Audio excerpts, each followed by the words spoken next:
दोस्तों, इस दुनिया में ताकतवर को ही नियति के यहाँ जगह मिलती है, कमजोरों की यहाँ कोई जगह नहीं। यह बात आपने सुनी ही होगी और इस बात से आप भली भांति परिचित भी होंगे। इस बात में कोई शक नहीं कि पुराने जमाने में जो लोग हुआ करते थे वह आज के जमाने की इंसानों से कहीं ज्यादा ताकतवर थे। और ऐसा इसलिए है क्योंकि वे लोग जिंदा रहने के लिए खाना खाते थे और आजकल के लोग सिर्फ जीभ के स्वाद के लिए खाना खाते हैं। आप एक और तथ्य से वाकिफ होंगे कि एक रोटी से 10 गुना ज्यादा ताकत आटे में होती है, आटे से 10 गुना अधिक ताकत दूध में होती है और दूध से 8 गुना अधिक ताकतवर मांसाहार होता है और मांसाहारी से 10 गुना ज्यादा ताकतवर घी में होती है। लेकिन यदि आप आज के समय पर देखेंगे, यदि किसी व्यक्ति को घी खाने के लिए कह दिया जाए तो वह ज्यादा से ज्यादा 1 चम्मच ही उसका सेवन कर सकता है, उसके ऊपर वह नहीं खा पाएगा। लेकिन यदि हम पुराने जमाने के इंसानों की बात करें तो उस समय पर घी उनका सर्वश्रेष्ठ भोजन होता था। आपने महाराजा महाराणा प्रताप के बारे में तो सुना ही होगा। वह जितना वजन लेकर युद्ध भूमि पर लड़ते थे उतना वजन तो आज के 4 आदमी भी उठा नहीं पाएंगे। इसीलिए कहा जाता है कि तब के जमाने के लोग सचमुच जीवन जीते थे और आज के लोग तो केवल जबरदस्ती इस जीवन को जी रहे हैं। आज की जो कहानी मैं आपको सुनाने जा रहा हूँ, इस कहानी को आपको बहुत ही ध्यानपूर्वक सुनना और समझना होगा। इस कहानी की हर एक चीज को अपने जीवन में उतारना होगा, तभी इस कहानी का मकसद पूरा हो सकेगा। क्योंकि इस कहानी में कुछ ऐसे रहस्य हैं, कुछ ऐसी बातें हैं जिसे जानने के बाद आपको यह एहसास होगा कि आपका सबसे बड़ा धन, आपका सबसे बड़ा ऐश्वर्य हमारा स्वास्थ्य ही है। बहुत समय पहले की बात है, एक छोटा सा राज्य था। उस राज्य का राजा बहुत दयालु था और वहां की सेना भी बहुत पराक्रमी थी। उस सेना में एक ऐसा व्यक्ति था जो अत्यधिक पराक्रम था और वह उस राज्य का सर्वश्रेष्ठ योद्धा था। वह इतना ताकतवर था कि एक साथ वो 50 लोगों को भी परास्त कर सकता था और राजा उसके इस पराक्रम से हमेशा बहुत खुश रहते थे। जब भी उससे कोई युद्ध करने जाता तो वह पहले 100 बार सोचा करता कि क्या उससे युद्ध करना आसान है, क्या उसे हराना आसान है। हर कोई जानता था कि वह बहुत शूरवीर है, बहुत ताकतवर है, इसलिए उसे हराना लगभग असंभव था। वह अपने राजा के लिए हमेशा तत्पर रहता, अपने राज्य के राजा के लिए, अपनी प्रजा के लिए जो कुछ अच्छा होता वह उसे अवश्य करता। एक बार की बात है, वह मशहूर योद्धा अपना पराक्रम दिखा रहा था। उसी वक्त उसके दोनों पुत्र वहां पर आए हुए थे। राजा ने उसके दोनों पुत्र को देखा और राजा के मन में यह प्रश्न आया कि आने वाले समय में हमारे राज्य के लिए इनमें से सबसे सर्वश्रेष्ठ योद्धा कौन होगा, हमारे राज्य के लिए योग्य कौन होगा। यह बात जब उस योद्धा के कानों में पड़ी तो वो अत्यधिक चिंतित हो गया। उस योद्धा के 2 पुत्र थे। जो बड़ा वाला बेटा था वह हर चीज का हुनर सीख चुका था, फिर चाहे वह तलवारबाजी हो, लोगों से बोलना हो, आग से खेलना हो, हर तरफ की 4 बारी से वह संपूर्ण था। उसे जो कुछ भी सिखाया जाता वह उसे सीखने में निपुण था। वह बहुत जल्द उस विद्या को, उस कला को सीख जाता था। हर कोई यही कहता कि अगला योद्धा यही होगा, यही हमारे राज्य के लिए सर्वश्रेष्ठ योद्धा बन सकता है। लेकिन उस योद्धा का एक छोटा पुत्र भी था जो बहुत कमजोर था, जिसे कोई भी चीज सीखने में अत्यधिक समय लगता था और उसे देखकर कोई भी यह नहीं कहता था कि यह कभी योद्धा बन सकेगा। उसे उसके पिता ने बहुत कुछ सिखाने का प्रयास किया, लेकिन वह कभी भी कुछ सीख नहीं पाया। ना ही तो वह अच्छी तलवारबाजी कर पाता था, ना ही उसे एक योद्धा की तरह जीना आता था। वह हमेशा आलसियों की तरह पड़ा रहता। जब भी वह योद्धा अपने दोनों पुत्रों को एक साथ देखता तो उसे बहुत चिंता होता, उसे बहुत तकलीफ होती, क्योंकि वह अपने दोनों पुत्र को एक समान बनाना चाहता था। वह अपने दोनों पुत्र में कोई फर्क नहीं समझता था। लेकिन जब भी कोई यह कहता कि बड़ा पुत्र अत्यधिक बलवान है, शूरवीर है, वह एक योद्धा जरूर बनेगा, और जब वहीं पर छोटे बच्चे के लिए कोई यह कहता यह तो कमजोर है, आलसी है, यह भला क्या कर पाएगा, ये सुन उसके पिता को बहुत तकलीफ होती, बहुत दुख होता। लेकिन वो योद्धा ये जानता था कि इसमें उसके छोटे बेटे की कोई गलती नहीं है। उसका व्यवहार दूसरों से अलग है और यह दूसरों से थोड़ा कमजोर है, लेकिन इसे कुछ बातों का ध्यान रखना होगा, तभी यह दूसरों जैसा पराक्रमी बन सकता है। दूसरा जैसा तलवारबाज बन सकता है, दूसरा जैसा सर्वश्रेष्ठ योद्धा भी बन सकता है। इस बात का ध्यान रखते हुए वो योद्धा अपने उस बेटे को लेकर पासी के एक गुरु के पास पहुंचा। यह वही आश्रम था जहां उस योद्धा ने भी शिक्षा ग्रहण की थी। वह उन गुरु को भली भांति जानता था।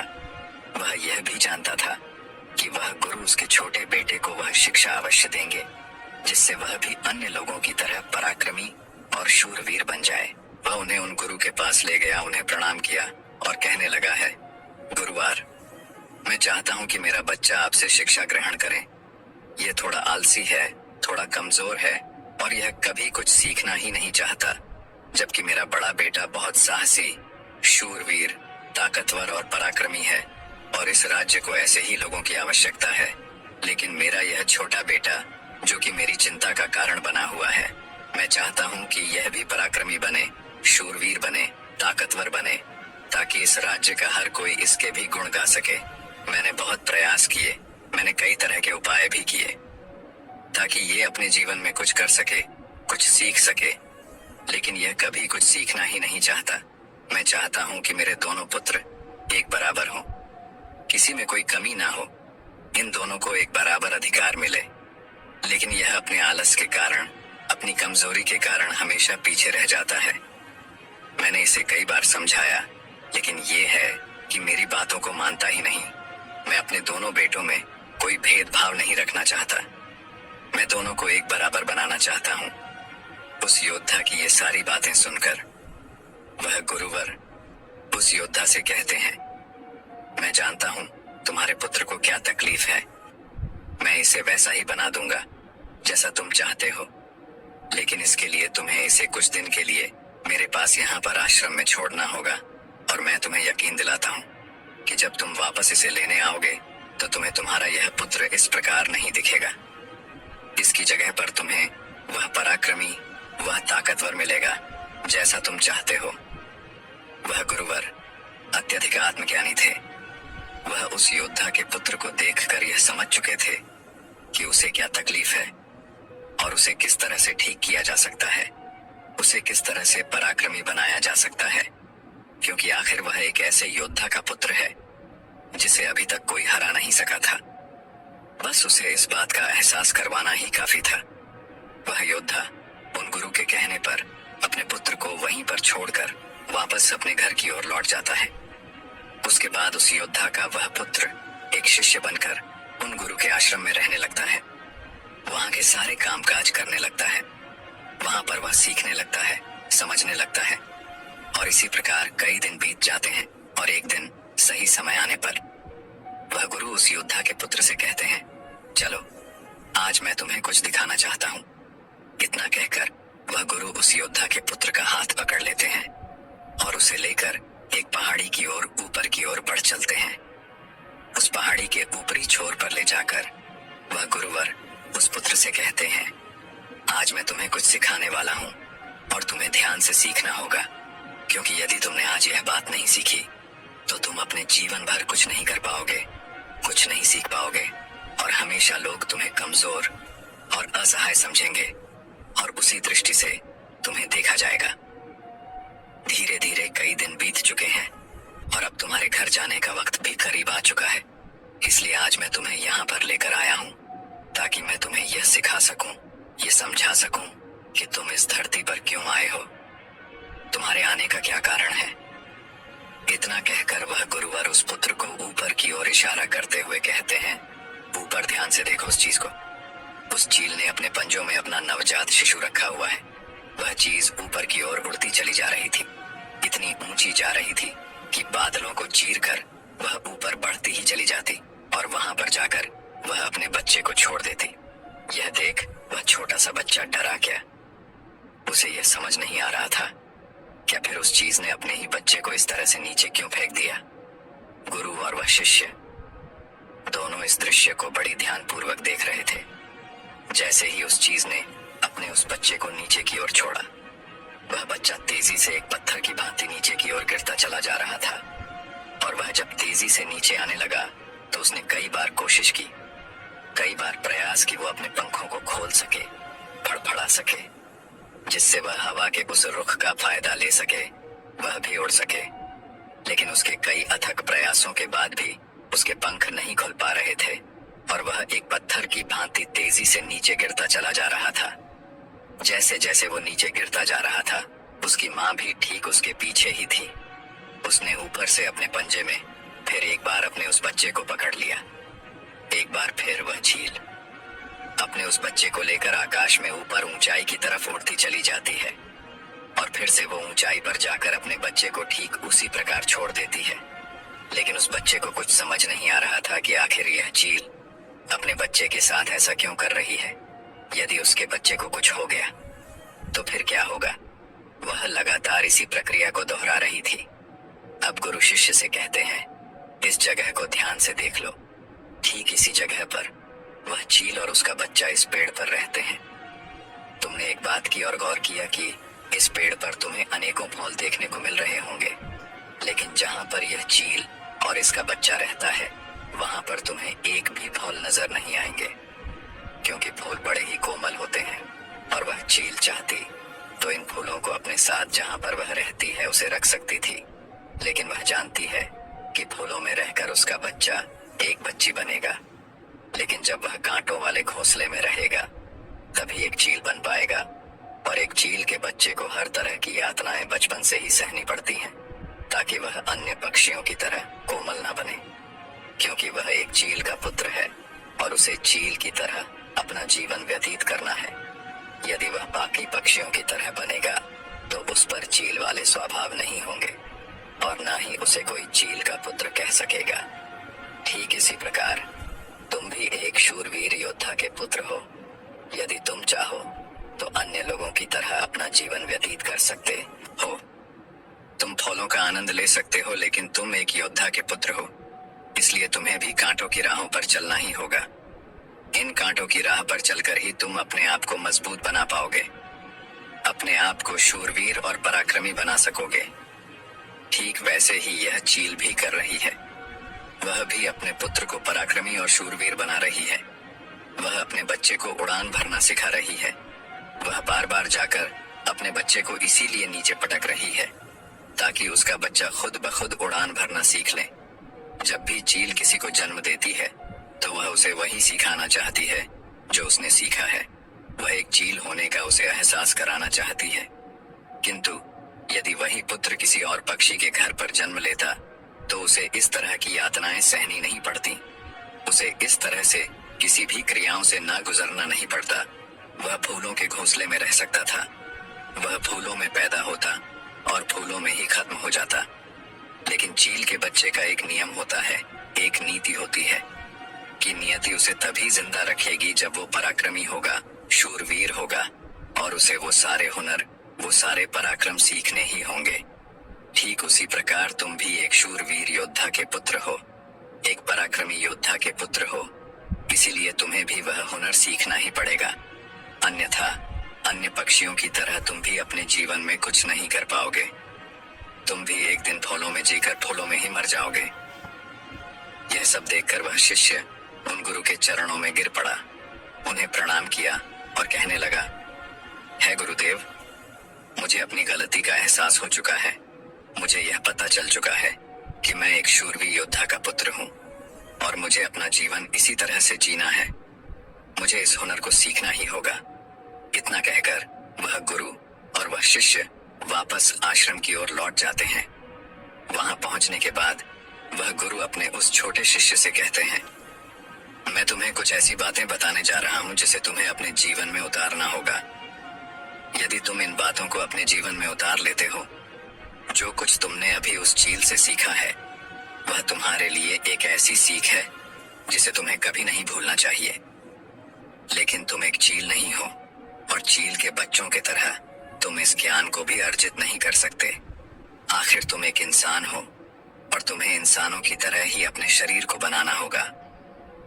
आज मैं तुम्हें कुछ बातें बताने जा रहा हूं जो तुम्हें अपने घर जाकर करनी होगी, जिससे तुम एक पराक्रमी योद्धा बन सकोगे और अपने शरीर को स्वस्थ रख पाओगे, क्योंकि एक शूरवीर योद्धा हमेशा अपने शरीर का ध्यान रखता है। वह हमेशा अपने शरीर को चुस्तीला और फुर्तीला बनाए रखता है, जिस कारण वह कभी बीमार नहीं पड़ता। तुम्हें भी इस बात का ध्यान पूर्वक ध्यान रखना होगा। तुम्हें सुबह जल्दी उठना होगा। 6 से 8 घंटे की नींद तुम्हारे लिए महत्वपूर्ण है। इससे ज्यादा कभी मत सोना। सुबह जल्दी उठकर अपना जो कार्य है उसका अभ्यास करना। जिस प्रकार तुम्हारे पिता एक योद्धा है, वह सुबह उठकर अपने सभी हुनर का अभ्यास करते हैं, ठीक उसी प्रकार तुम्हें भी सुबह उठकर अपने सभी हुनर का अभ्यास करना होगा। योगा प्राणायाम करना होगा, जिससे तुम्हारा शरीर पूरी तरह से स्वस्थ होगा। और जितना तुम अपने शरीर को स्वस्थ रखोगे, उससे तुम अपने अंदर की शक्तियों को समर्थ बना पाओगे। और तुम्हें एक बात और याद रखनी होगी, जितना तुम्हें अपने ऊपरी शरीर का ध्यान रखना है, उतना ही तुम्हें अपने भीतर के शरीर का भी ध्यान रखना है।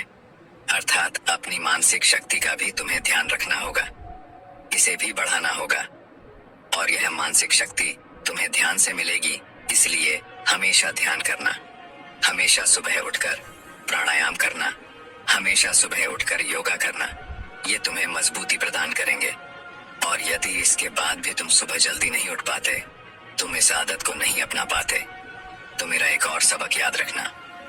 जिस दिन तुम उठने में लेट हो जाओ, अर्थात जितना समय तुम देरी से उठो, अपने शरीर पर उतने ही कोड़े मरवाना।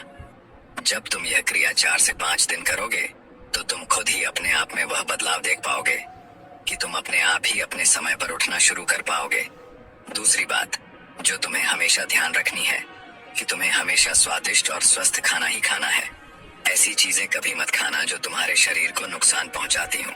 हमेशा तुम स्वस्थ खाना ही खाना, जैसे हरी सब्जियां, फल, दूध, दही। तुम भोजन अपने शरीर के लिए करना, ना कि अपनी जीभा के लिए, ना कि केवल स्वाद के लिए।